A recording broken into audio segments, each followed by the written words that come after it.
तपाईहरुले बुझ्नुहुन्छ सराउन्डिङमा भएको चीजहरु भयो इन्भाइरोमेन्ट भनेको जहाँ नेचर रिसाइड गर्छ त्यो भनेको इन्भाइरोमेन्ट भयो नि त अब हेर्नुस् है क्लाइमेट हेर्नुस् है क्लाइमेट भनेको चाहिँ यस्तो हो के क्लाइमेट भनेको चाहिँ वेदर अफ स्पेसिफिक रिजन हुन्छ नि सर्टेन रिजनको एउटा वेदर हो जहाँ चाहिँ के हुन्छ भन्दाखेरि चाहिँ reason average over long period of time धेरै समयको इन्टरभलमा एउटा कुनै एभरेज टाइम वेदर लिन्छौँ भने त्यो भनेको चाहिँ हाम्रो क्लाइमेटमा पर्छ है त अब त्यसपछि वेदर हेर्नुस् है वेदर भनेको चाहिँ सर्ट टर्म एटमोस्फेरिक कन्डिसन हो अब क्लाइमेट भनेको लङ टर्ममा हुने वेदरको चेन्ज हो भने चाहिँ वेदर भनेको चाहिँ सर्ट टर्ममा कुनै चेन्जहरू आउँछ भने चाहिँ त्यो चाहिँ वेदर हो है त यसरी बुझ्नुस् है क्लाइमेट र वेदरको डिफरेन्स भनेको लङ टर्म र सर्ट टर्मको फरक छ है अब ग्लोबल वार्मिङ हेर्नुस् है तपाईहरु सधैँ सुनिरहेको हो नि त यो त हैन बच्चादेखि ग्लोबल वार्मिङ भइरहेछ आजकल त्यही भएर हाम्रो एकदमै क्लाइमेटहरु डिसअर्डरमा भइरहेछ पानी पर्नुपर्ने बेलामा पानी परिरहेको छैन नपर्ने बेलामा परेर सबै कृषिमा एकदम एफेक्ट गरेको छ फसलहरु सबै डुबाएको छ भनेर तपाईहरुले पढिराख्नु भएको हुन्छ नि हैन अब हेर्नु सुन्नु भएको हुन्छ यो ग्लोबल वार्मिङ भनेको चाहिँ कस्तो भन्दा चाहिँ एभरेज टेम्परेचर जति हुनुपर्ने हो नि अर्थको त्यसको भन्दा राइज हुने के टेम्परेचर चाहिँ एकदम बढेर जाने हैन त्यो बढिसकेपछि चाहिँ के हुने भन्दाखेरि अर्थको लोवर लेभलहरु पनि एटमोस्फियर ओशनहरु पनि इन्क्रिज हुँदै जाने के उनीहरुको लेभल जतिमा हुनुपर्ने हो त्यो नभइकन इन्क्रिज हुँदै जाने कन्डिसन भनेको चाहिँ ग्लोबल वार्मिङ हो है टेम्परेचरको एभरेज टेम्परेचर जति हुनुपर्ने त्यो भन्दा बढी हुने त त्यसपछि चाहिँ के गर्ने यो लोवर लेयर अफ ओशन एटमोस्फियरहरु पनि के हुँदै जाने झन राइज हुँदै जाने राइज अफ सी लेभल भन्ने तपाईहरुले सुन्नु भएको छ नि हो त्यस्तो हुने कन्डिसन भनेको चाहिँ हाम्रो ग्लोबल वार्मिङ हो अब ग्रीन हाउस ग्यासेस भनेको चाहिँ यस्तो खालको ग्यासेस हो है जसमा चाहिँ कार्बन डाइअक्साइड मिथेन अनि त्यसपछि एमोनिया ग्यासहरु पर्छ यो हामीले पढिसकेको छैन कार्बन डाइअक्साइडको प्रिपरेसन पनि पढेको छौं हामीले एमोनियाको पनि प्रिपरेसन पढेको छौं यही कुरालाई सम्झिनुस् कि यस्तो खालको ग्यासेसहरु ग्रीन हाउस ग्यासेस भनेको चाहिँ जहाँ CO2 हुन्छ मिथेन हुन्छ अनि त्यसपछि एमोनिया हुन्छ जुनले गर्दाखेरि चाहिँ अन्ली यस्तो हुन्छ कि यस्तो खालको हुन्छ तपाईले के सम्झिनुस् भने ग्रीन हाउस ग्यासेस भनेपछि चाहिँ तपाईहरुले एकछिनलाई सम्झिनुस् एउटा कोठामा हुनुहुन्छ तपाईहरु क्लोज कोठामा हुनुहुन्छ रे सतैतर्फबाट एउटा ढोका लाएर बसेको छ झ्याल ढोका लाएर बसेको छ हैन अब त्यसमा चाहिँ के हुन्छ भन्दाखेरि चाहिँ तपाईहरुले चाहिँ सोलर रेडिएसन चाहिँ एब्जर्ब गर्न सक्नुहुन्छ हैन मजाले एटमोस्फियरबाट सोलर रेडिएसन चाहिँ मजाले लिनुहुन्छ के तपाईहरुले तर त्यो सोलर रेडिएसन लिएको चाहिँ तपाईहरुले बाहिर रिलिजै गर्न सक्नुहुन्न के तपाईमै नै एब्जर्ब भएर तपाईमा नै भित्र रहेर बस्छ त्यसले गर्दाखेरि चाहिँ के गर्छ अर्थको टेम्परेचरलाई चाहिँ राइज गरिदिन्छ के जति टेम्परेचर हुनुपर्ने एभरेज त्यो भन्दा राइज गरिदिन्छ त्यो भनेको चाहिँ ग्रीन हाउस ग्यासेस हो है अनि यसलाई ग्रीन हाउस इफेक्ट भन्छ अब त्यसपछि some key evidences by NASA अब नासाले पनि त के एभिडेन्सहरु ल्याएको हुन सक्छ नि त्यतिकै त हामीले भन्न मिल्दैन हाम्रो टेम्परेचर बढिरहेछ हाम्रो यो भइरहेछ उ भइरहेछ भन्नु भन्दा नि नासाले पनि एउटा एभिडेन्सहरु ल्याइसकेको छ के अब प्रुफ भइसकेको छ के हाम्रो टेम्परेचर जति हुनुपर्ने हो त्यो भन्दा धेरै हाई भइसकेको छ ग्लोबल वार्मिङ भइरहेछ ग्रीन हाउस इफेक्टले एफेक्ट गरिरहेछ भनेर थाहा पाइसक्यौं के भएको छ नि त ओभर लास्ट 2 सेन्चुरीज दुईटा सेन्चुरीज भनेको सेन्चुरीजमा एउटा सेन्चुरीजमा कति इयर्स हुन्छ 20 इयर्स हुन्छ हैन 40 इयर्सको रिसर्चमा चाहिँ के थाहा पाउँछ भन्दा global average temperature has risen by 2.12 degree Fahrenheit 2.12 degree फरेनहाइटले चाहिँ एकदम टेम्परेचरहरु सबै वर्ल्ड भरिकै बढिरहेछ है भनेर उले प्रुफ गरेछ है नापेको छ नि त उले हैन अब बिट्विन 1993 देखि 2019 सम्मको सर्वे हेर्छ भने चाहिँ there was annual loss of 279 billion tons of ice in Greenland हेर्नुस् त जहाँ आइस हुनुपर्ने थियो त्यो एरियामा नै कति लस भइरहेछ 279 बिलियनले लस भइरहेछ के त्यो भनेको त धेरै भास्ट डिफरेन्समा लस भइरहेछ त्यसपछि अनि 148 billion tons of ice in Antarctica हेर्नुस् त एन्टार्क्टिका त आइसकै एउटा जोन हो नि त्यही पनि 149 बिलियनले घटिरहेको एउटा प्रुफ भेटेपछि चाहिँ हामीले थाहा भइसक्यो कि हाम्रो टेम्परेचर चाहिँ जति हुनुपर्ने थियो एभरेज त्यो भन्दा धेरै नै बिग्रिसकेको छ र त्यसले गर्दाखेरि चाहिँ हामीलाई ह्युमन हेल्थमा एनिमलको हेल्थमा प्लान्ट्समा नेचरमा एकदम एफेक्ट गरिरहेको छ है त्यसपछि अब हेर्नुस् कजेस अफ क्लाइमेट चेन्ज अब क्लाइमेट चेन्ज हुने कजेसहरु के रहेछ त हैन के गर्दाखेरि हुन्छ अलिकति तपाईहरुले ज्ञान थाहा पाउनु भयो भने त तपाईहरुले रिड्युस गर्नुहुन्छ नि त त्यो कजहरुलाई हैन अलिकति मिनिमाइज गर्न सकिन्छ नि त्यही भएर हामी स्टुडेन्टहरुले चाहिँ आफ्नो तर्फबाट गर्न सक्ने भनेको मिनिमाइज हो नि त त्यो गर्नको लागि चाहिँ हामीले अलिकति थाहा पाउनु पर्छ नेचुरल कज के हो भनेर है हेर्नुस् नेचुरल कजेसमा फर्स्टमा चेन्ज इन सोलर रेडिएसन हेर्नुस् है जतिको आउटपुट उले सोलरले हामीलाई दिनु पर्थ्यो अथवा सनले हामीलाई सोलर एनर्जी दिनु पर्थ्यो त्यतिको आउटपुट दिन सकेकै छैन के यतिको आउटपुट चाहिँ हामीलाई दिन नसकेपछि भ्यारिज भइरहेछ के त्यो आउटपुटहरु चाहिँ कहिले थोरै कहिले धेरै भएको कारण गर्दा चाहिँ यसले चाहिँ क्लाइमेटलाई डाइरेक्टली एफेक्ट गरिरहेछ है अब change in earth's orbit axial tilt and precision हेर्नुस् त अर्थ्स अर्बिट भनेको चाहिँ जसरी उले चाहिँ सनमा जसरी रोटेसन गर्छ इसेन्ट्रिसिटी भन्छ नि हो त्यो उसको के भन्छ नि मिलिरहेको छैन एक्सियल टिल्ट भनेको अर्थको रोटेसन सनमा कसरी रोटेट गर्नुपर्ने हो नि त्यो कुरा नै मिलिरहेको छैन त्यसले गर्दा पनि भइरहेछ प्रेसिजन भनेको चाहिँ कसरी हेरिरहेछ त्यो कुरालाई प्रेसाइज गरेर राम्रो नजिकबाट हेर्दाखेरि चाहिँ त्यो कुरा मिलिरहेको छैन, ब्यालेन्सै भएको छैन, त्यसले गर्दाखेरि पनि कजेस अफ क्लाइमेट चेन्ज हुन्छ क्या। यसले पनि त क्लाइमेटलाई अफकोर्स एफेक्ट गर्छ होइन। जसरी घुम्नुपर्ने हो त्यही अर्बिटमै घुमिरहेको छैन भने त अफकोर्स एफेक्ट गर्छ। सनको जुन सोलर रेडिएसन उसले फेस गर्नुपर्ने हो त्यो नै फेस गरिरहेको हुँदैन नि त सफिसियन्ट अमाउन्टमा होइन। अब amount of green house gases हेर्नुहोस् त, अब ग्रिन हाउस ग्यासेस तपाईँले थाहा पाइसक्नुभयो, CO2, CH4, NH3, यिनीहरू एमोनिया, कार्बन डाइअक्साइड, मिथेन ग्यासहरू चाहिँ के भन्छ अरे यसले अफकोर्स क्लाइमेटमा इम्प्याक्ट गरि नै रहेछ। यसले ग्रिन हाउस ग्यास रिलिज गर्छ, त्यो गरिसकेपछि सोलर रेडिएसन आफूमा मात्रै एब्जर्ब गर्छ,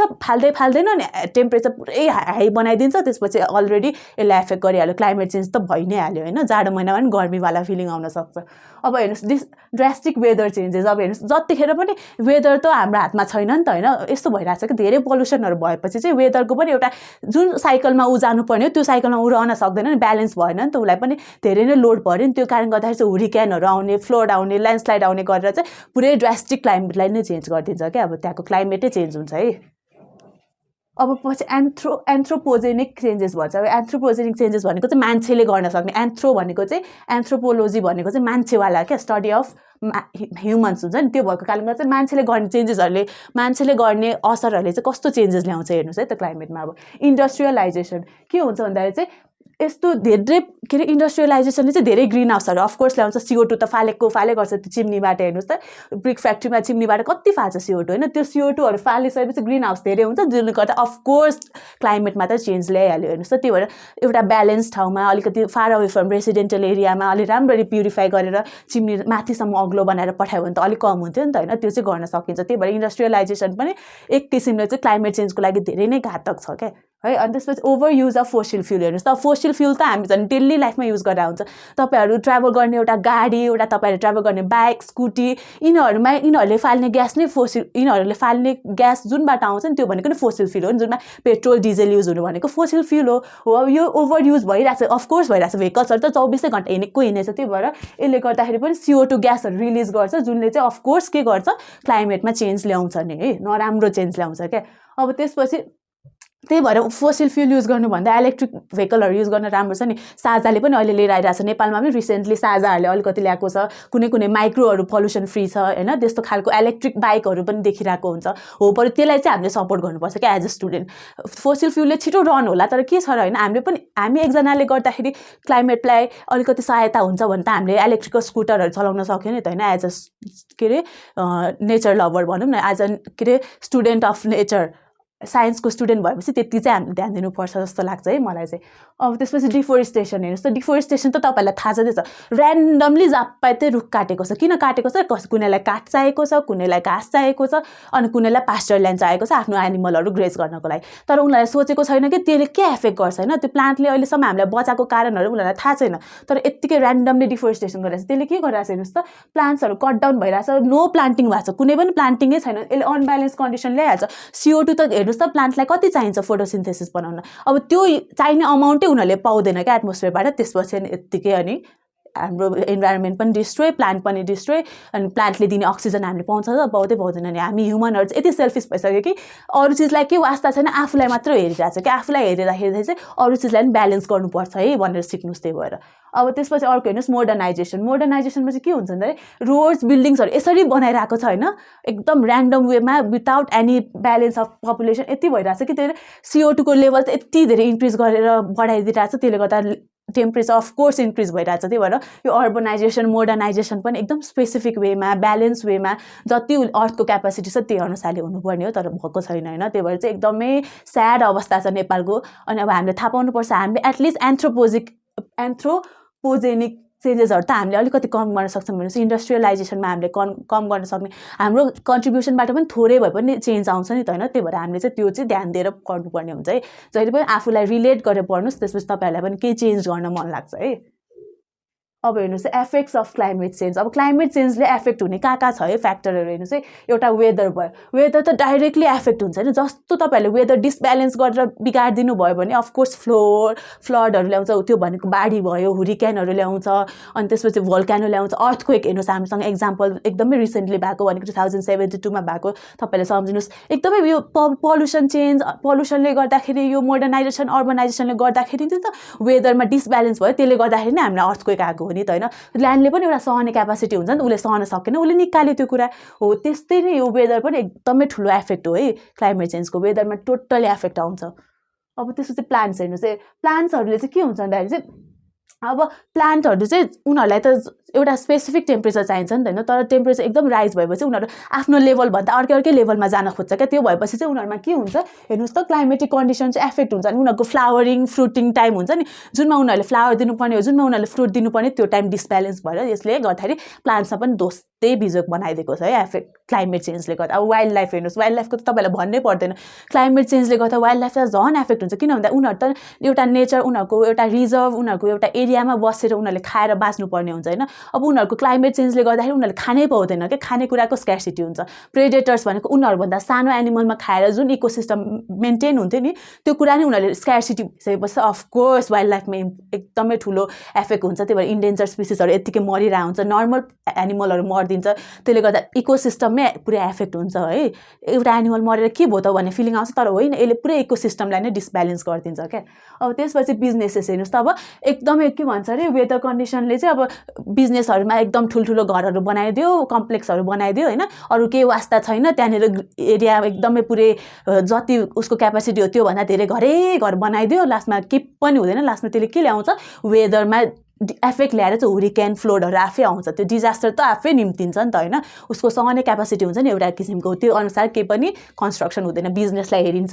पैसा मोटिभ हुन्छ त्यसपछि बिग्रिन्छ सबै कुरा त्यही भएर बिजनेस पनि एउटा एफेक्ट हो क्लाइमेट चेन्जले गर्दाखेरि है अनि त्यसपछि इन्क्रिजिङ सी लेभल्स अब हेर्नुहोस् त ग्रिन हाउस ग्यासेसहरूले गर्दा ग्लोबल वार्मिङले गर्दा जुन लेभलमा सी हुनु पर्थ्यो ओसन हुनु पर्थ्यो त्यो राइज भइ नै हाल्छ क्या उनीहरूले पनि त आफ्नो केही कुरा त क्यापासिटी सहन नसकेपछि माथि उठ्छ नि होइन हामी पनि एकदमै केही कुरा सहन नसकेपछि हामीले पनि त आफ्नो भोइस रेज गर्छ नि त्यस्तै त हो नि होइन सी लेभल अनि ओसन लेभल पनि त एउटा स्पेसिफिक कुरामा सहन सक्ने हुन्छ उनीहरूले त्यो धेरै टेम्परेचर एभरेज टेम्परेचरभन्दा बढी भएपछि उनीहरूको लेभल आफै बढ्छ सस्टेन हुनको लागि त्यसले गर्दा हेर्नुहोस् त सी लेभलमा पनि इन्क्रिज गर्छ त्यसले गर्दा त्यो नराम्रो चेन्ज हो त्यसले गर्दा एफेक्टै गर्छ क्लाइमेटमा है त्यही भएर यो कुराहरू पनि तपाईँहरूले ध्यान दिनुपर्छ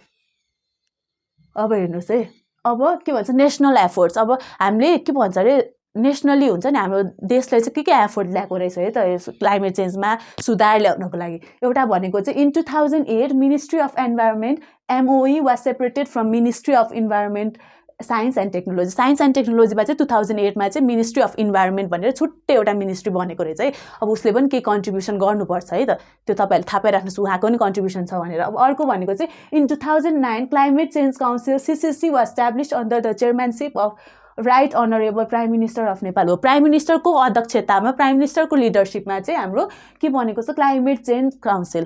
चेन्ज काउन्सिल CCC बनेको छ यो पनि कुनै वेमा यसले हेल्प गरिरहेछ है अनि त्यसपछि हामीसँग the council agree to establish climate change management division CCMD अब यसले CCMD खोलेर चाहिँ अझै म्यानेजमेन्टमा पनि काम गरिरहेको छ अरे अब हेर्नुहोस् है त्यसपछि in 2010 the broad stakeholder approach was initiated by NAPA national adaptation plan of action हो यसले चाहिँ के गरिरहेको छ प्रोसेसहरू गरिरहेको छ धेरै कुरामा प्रमोटिङमा बिल्डिङमा कम्युनिटीमा अनि त्यस्तो adapting to the climate change कसरी एडप्ट गर्ने कसरी इम्पावर गर्ने नचाहिने भर्नरेबल चेन्जेसहरूलाई भनेर उसले काम गरिरहेको रहेछ है त नेसनल एफोर्ट्सहरू चाहिँ यो छ अब हामीसँग इन्टरनेसनल एफोर्ट्सहरू पनि हेर्नुहोस् त हामीलाई इन्टरनेसनली पनि सपोर्ट गरिरहेको छ क्या यो चाहिँ तपाईँहरूले अलिअलि कन्सेप्ट थाहा पाइराख्नुहोस् कहिले काहीँ सोधिदिन सक्छ है त अब त्यसपछि अर्थ समिट हेर्नुहोस् त अर्थ समिट हेल्प भइरहेको छ त्यसले गर्दा चाहिँ फ्रेमवर्क 5 इस्युजहरू global warming forest protection biodiversity अनि त्यसपछि रियो डिक्लेरेसन हो यिनीहरूमा चाहिँ यसले काम गरिरहेको छ अनि अर्को भनेको अर्थ समिट 2 पनि भएको छ intergovernmental panel of climate change यो भएको छ प्यारिस एग्रिमेन्ट 2015 भइरहेछ हो यो कुराहरू चाहिँ एटलिस्ट हेडिङहरू चाहिँ थाहा पाउनुहोस् को चाहिँ इन्टरनेसनली हामीलाई हेल्प गरिरहेको एफोर्ट के छ त भनेर थाहा पाउनुहोस् है त अब हेर्नुहोस् त हामीसँग इन्डेन्जर्स एनिमलहरू छ अब इन्डेन्जर एनिमलहरूको साइन्टिफिक नेम अनि तिनीहरूको कमन नेमहरू थाहा पाउनुहोस् रेड पान्डा ह्याब्रे भन्छ यसलाई एलुरस फल्जेन्स भन्छ है यस्तो कहाँ पाइन्छ वेस्टर्न फरेस्ट अफ नेपाल अनि साउदर्न वेस्टर्न माउन्टेन अफ चाइनामा पाउँछ यो रेडिस ब्राउन हुन्छ थिक फर हुन्छ अनि पोचिङ फर लस अफ हेबिटेटले गर्दाखेरि चाहिँ एकदम कम भइरहेको छ है रेड पान्डा अब हामीसँग स्नो लियोपार्ड तपाईँहरूले सुन्नुभयो होला स्नो लियोपार्ड हुन्छ त्यो चाहिँ माउन्टेनियस रिजन मुस्ताङ मुगुहरूतिर पाइन्छ स्नो भएको ठाउँतिर होइन अब यसको के हुन्छ स्मोकी ग्रे फर हुन्छ यो किन भइरहेको छ ग्लोबल वार्मिङ र ह्युमन एक्टिभिटिजले गर्दा एकदम एक्सटिङ्क्ट भइरहेको छ तपाईँले थाहा पाउनुहोस् यो कुरा अब बेङ्गाल टाइगर हेर्नुहोस् टाइगर त झन् हामीलाई धेरै नै थोरै छ नि त हाम्रो नेपालमा होइन त्यो किन छ भन्दाखेरि इन्डियन सब कन्टिनेन्ट मात्र पाइन्छ क्या अनि कुनै टाइगरहरूलाई ल्याएर चाहिँ हाम्रोमा गरेर छ जूमा छ होइन तर त्यति राम्ररी चाहिँ हामीसँग धेरै के अरे अमाउन्टमा नभएको कारणले गर्दा यो पनि इन्डेन्जर्डै छ। अनि युनिक स्ट्रिप हुन्छ, प्याटर्न हुन्छ, यो पोचिङ हन्टिङ हेर्नुहोस् त, उसको स्किन लिनको लागि मान्छेहरू इलिगल हन्टिङ पोचिङ गरिरहेछ, त्यसले गर्दा चाहिँ उनीहरूको एक्सटिङसन भइरहेछ। अब वान अन राइनोसेरस हेर्नुहोस् त, राइनोसेरस त हामीले जूमा देखाएको छौँ, यो पनि इन्डियनको कन्टिनेन्टमा पाउने भएको कारणले गर्दा ल्याएर यता राखेको हुन्छ। अब यसको पनि इन्डेन्जर हुने, यो यसको सिङ्गल हर्न हुने भएको कारणले गर्दा वान हर्न राइनोसेरस भने होइन। अब यसको के हुन्छ, पोचिङ र यसको प्रेसियस त्यो बोनको लिनको लागि, त्यो हर्न लिनको लागि चाहिँ यिनीहरू एकदम जे पाए त्यही इलिगल हन्टिङ भइरहेछ। त्यही भएर यो पनि ध्यान दिनुपर्ने कुरा छ है, कसरी कम भइरहेछ, कसरी यो इन्डेन्जर्ड भयो त भन्ने रिजनहरू यहाँ छ है। अब अरू पनि छ हेर्नुहोस् हामीसँग, स्वाम्प डियर, एसेटिक एलिफेन्ट, फोरन, यिनीहरू सबै कुराहरू एकचोटि सर हेर्नुहोस् होइन। तपाईँहरूलाई 4वटा 5वटा चाहिँ इन्डेन्जर्ड एनिमल्सहरू थाहा हुनुपर्छ, अनि के कारणले इन्डेन्जर्ड भएको छ, यिनीहरू के को लागि इम्पोर्टेन्ट छ, मान्छेहरूले के को लागि यिनीहरूलाई पोचिङ गराएको छ भन्ने कुरा सबै एकचोटि 5-6वटाको चाहिँ तपाईँहरू डिटेलमा हेरेर रेडी भएर बस्नुहोस् है त एक्जामको लागि। अब त्यसपछि नेसनल एफोर्ट्स हामीले भइसक्यो, इन्टरनेसनल पनि भइसक्यो। अब हेर्नुहोस् है यहाँनिर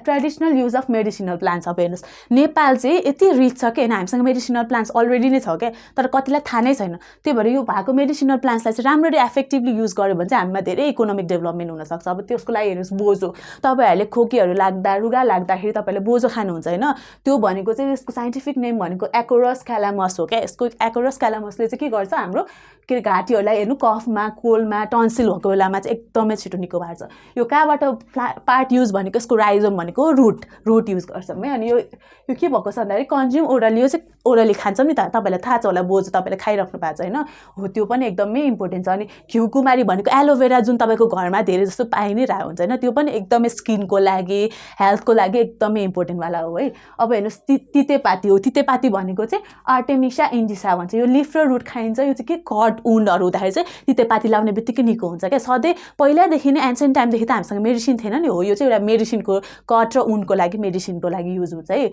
आयुर्वेदिक मेडिसिन भनौँ न। अनि निम, अब निम त तपाईँहरूलाई थाहा छ, जब एलर्जी आउँछ, स्किन प्रब्लम हुन्छ, त्यतिखेर हामी निम युज गर्छौँ। यसको साइन्टिफिक नेम भनेको एजाडिरास्टा इन्डिका, एजाडिरास्टा इन्डिका भन्छ। अनि यसको लिफ, बार्क, फ्रुटहरू युज हुन्छ। हेर्नुहोस् त, leaf paste applied on skin, अनि तिनीहरूले गर्दा एकदम राम्रो हुन्छ। निमको त फेस वासै भनिरहेको छ नि त होइन, हो त्यसरी चाहिँ मेडिसिनली पनि एकदमै हाम्रो देश फुल छ क्या। त्यही भएर हामीले यो कुराहरूलाई राम्ररी युज गर्न सक्यो भने we have our own income source, we have our own employment source क्या, कहीँ जानै पर्दैन। तर अझ पनि नेपाल एउटा डेभलपिङ कन्ट्रीमा भएको कारणले गर्दाखेरि अब बिस्तारै यसको डेभलपमेन्ट हुन्छ। तर तपाईँहरूले स्टुडेन्ट भएर चाहिँ थाहा पाइराख्नुहोस् हाम्रो कहाँ कहाँ चाहिँ हामी एकदमै अगाडि छौँ भन्ने कुरा है। अब हेर्नुहोस् अरू पनि छ, गाजा, अनि आकाशबेली, असुरो, पुदिना त झन् तपाईँले अचारमा हालेर खानुहोस्, पानीपुरीको झोलमा खानुहुन्छ, जुन पानीपुरी तपाईँहरूमा एकदमै फेमस छ होइन, चटपटेमा हाल्न सक्नुहुन्छ। यसले गर्दा चाहिँ टेस्ट बढाइरहेछ पुदिनाले, एकदम राम्रो छ है पुदिना। तुलसी भयो, यो तपाईँहरूले पूजा नि गर्नुहुन्छ, त्यही भएर यिनीहरू कुरा चाहिँ थाहा पाइराख्नुहोस् है। अब हामी यार्सा गुम्बाको हेरौँ है। यार्सा गुम्बा पनि तपाईँहरूले धेरै थाहा पाउनुपर्छ। यार्सा गुम्बा पनि हेर्नुहोस् है, यस्तो खालको देखिन्छ है, ब्राउन कलरको हुन्छ, माथि यस्तो रुट जस्तो हुन्छ। यसको रुट चाहिँ हामीले युज गर्छौँ है, यो फिगर अफ यार्सा गुम्बा हो। अब यार्सा गुम्बा भनेको के हो बुझ्नुहोस् है त। यार्सा गुम्बामा चाहिँ टिबेटियनमा चाहिँ के भन्छ भन्दा यार्सा गुम्बा means winter warm and summer grass. हेर्नुहोस् त, विन्टरमा चाहिँ एउटा किराको के भन्छ रूप धारण गर्ने, र समरमा गएर ऊ एउटा प्लान्ट भनिदिन्छ, ग्रास भनिदिन्छ। हेर्नुहोस् त, त्यही चिज दुईवटा कम्बिनेसनबाट बनेको छ। विन्टरमा त्यो एउटा वर्म बन्छ अथवा एउटा एनिमल बन्छ भनेपछि समरमा गएर त्यो ग्रास बन्छ, एउटा प्लान्ट बन्छ क्या। त्यो कम्बिनेसन भनेको चाहिँ यार्सा गुम्बा हो है। अब यो किन छ भने it's unlikely combination of caterpillar and fungus. हेर्नुहोस् त, क्याटरपिलर भनेको एउटा एनिमल, फङ्गस भनेको एउटा फङ्गाई अथवा प्लान्ट हो, त्यसको रूप लिएको भएको कारणले गर्दा चाहिँ यो चाहिँ दुईटाको कम्बिनेसन हो। अनि it's mostly found on highest Himalayan pasture. अब हाइएस्ट हिमालयन पास्चरमा जहाँ धेरै टेम्परेचर हुन्छ त्यहाँ चाहिँ यो यार्सा गुम्बा पाइन्छ है त। अब it's found only for short weeks before the monsoon starts. Monsoon start भएर पानी पर्ने सिजनमा त्यो बगेर जाने भएको कारणले गर्दा मनसुनभन्दा अगाडि चाहिँ सर्ट विक्सको लागि चाहिँ यो यार्सा गुम्बा पाइन्छ है। अनि यो चाहिँ एकदमै मेडिसिनली अथवा यो औषधिको रूपमा एकदमै धेरै एक्सपेन्सिभ छ र एकदमै धेरै भ्यालुएबल भएको कारणले गर्दाखेरि चाहिँ मान्छेहरू गएर चाहिँ त्यहाँनिर लेकमा गएर टिप्न चाहन्छ यार्सा गुम्बाहरू, त्यहाँको नेटिभ पिपलहरू होइन। तर धेरै जसो चाहिँ लेक लागेर अथवा त्यहाँनिर बाढी आएर ऊ भएर चाहिँ मान्छे मर्ने पनि हुन्छ। त्यही भएर एकदम डेन्जरस पनि छ र एक्सपेन्सिभ पनि छ है त।